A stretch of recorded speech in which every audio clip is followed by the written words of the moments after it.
আমি অনেকদিন পর গতকাল বাসায় ফিরেছি। বাসায় খাওয়ার কিচ্ছু নেই। লুঙ্গি পরে নিচে নেমেছি।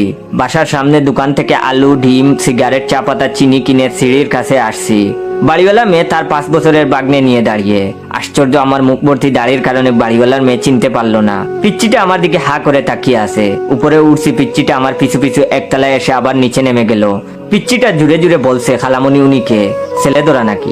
বাড়িওয়ালার মেয়ে পিচ্চিটাকে ধমক দিয়ে বলছে, ছেলে ধরা না, পাগল উনি, তুমি দুষ্টামি করলেই তোমাকে কামড় দিবে।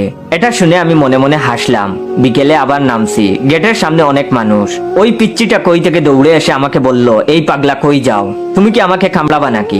এতগুলো মানুষের সামনে তার কথা শুনে হতবম্ব হয়ে গেছি। কি বলবো আর? কুষ্ঠকাঠিন্য হাসি নিয়ে মাথা নাড়লাম। পিচ্চি কি বুঝলো জানি না, তার হাতে থাকা ছোট ক্রিকেট ব্যাটটা দিয়ে আমার পাছায় বাড়ি দিয়ে চলে গেল। লোকজন হু হু করে হাসলো, আমিও লজ্জায় হাসলাম।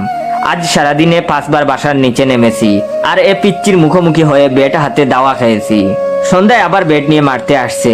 আশেপাশে কেউ ছিল না, তাই পিচ্চিটারে ধরে পাছায় চিমটি দিয়ে বলছি, এই তুমি এত বেয়াদব কেন?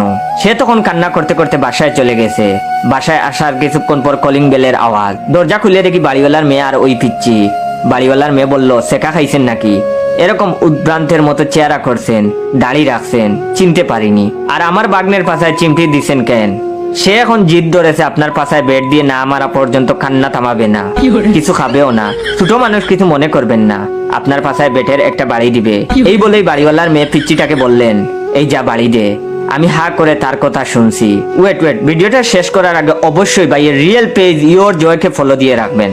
আর রিয়েল পেজ থেকে ভিডিওটা দেখলে অবশ্যই বেশি বেশি করে শেয়ার করবেন, যাতে করে আপনার শেয়ারে অন্যরা ভাইয়ের রিয়েল পেজ